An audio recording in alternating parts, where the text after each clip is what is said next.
So now let's try to find the general solution for x as a function of t, where the potential is due to the positioning of a particle. So for this case, for only when we're considering the position, our initial conditions are going to be at t equals 0. We are going to assume that the particle is placed at a height h above wherever the reference point is and is at rest. And is at rest. Now what does that mean? If it is at rest, that means v0 equals 0.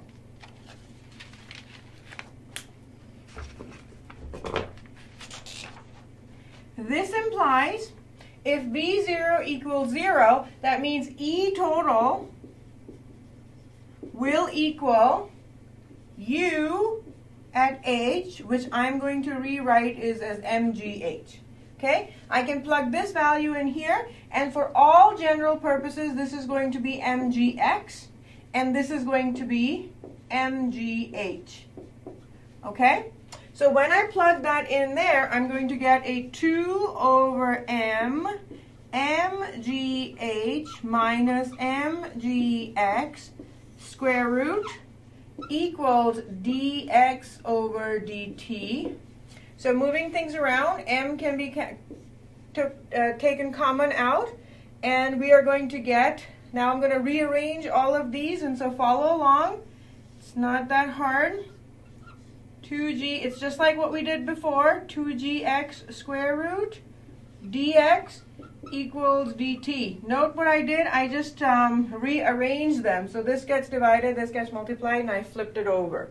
Okay, once I have that, I can integrate both sides from over dx and over dt.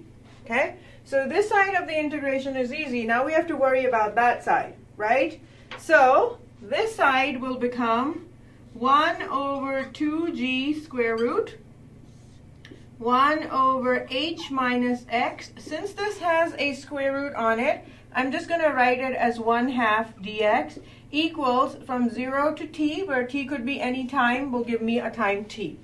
Okay? Now we have this integration to worry about.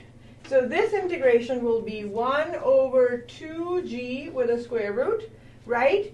Integration of h minus x minus 1/2 dx equals t. Okay? Now do you recognize how you will do this integration? Absolutely. It'll be 1 over square root of 2g h minus x minus 1/2 plus 1 divided by minus 1/2 plus 1, and by chain rule we're going to get an additional 1/2, right? Because this is minus x, so we'll get another additional minus x equals t. And my limit of integration will go from h, where will this be? Now let me think about it. This is going to go from my initial height h to any final x, right? Okay, now what am I going to get? 1 over 2g square root. This is going to give me h minus x 1/2 divided by 1/2 and 1, right? Minus 1. Okay? Going from x to h gives me a t. Correct? Now how do I solve for it? What do? I need to put my limits of integration. This is going to be 1 over 2g square root h minus x 1/2, right? Minus 1/2 minus plus h minus h 1/2 divided by 1/2 equals t, right? That side goes to 0 because I just plugged in this h, and that one will go to 0. What do I have? 1 over 2g square root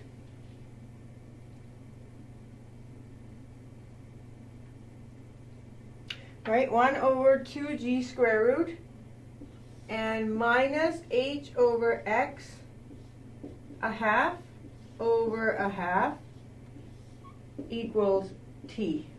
Okay? So there's a 1/2 here and a square root of 1/2 here.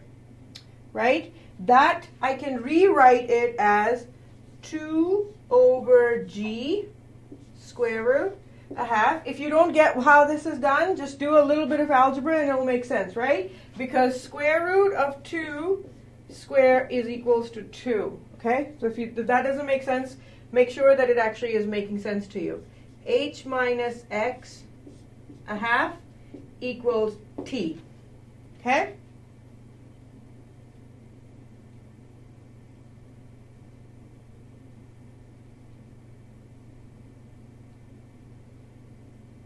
And so now you can do a little bit of algebra and figure out what it's going to be. It is going to be 2 over g h minus x equals t. If I was to find the value of h for my whole equation, I just have to square both sides and actually solve for it. But I want to do something that's even more interesting right now for me. So note what this is, right? And I want to talk about something really, really fast and really, really interesting.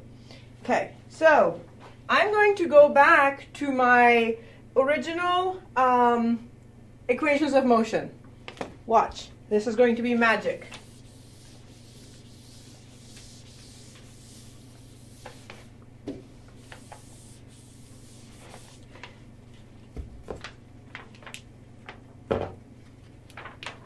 So I know from my equation of motions, delta x will equals to v naught t minus a half gt squared. Correct? If v naught equals to 0 and h is equals to h minus ax, right? Because this is delta h, will give me minus a half gt squared. Right? So I have this half, and I'm going to move things over. So I'm going to get a 2 over g h minus x equals t squared. Now, does that not look the same thing as that? Oh, and then there's a half outside, right? So if I was to take a square root on both sides, that's what I'm going to get. This is exactly the same expression as that expression. Magic, right? So that is how we know that we are correct.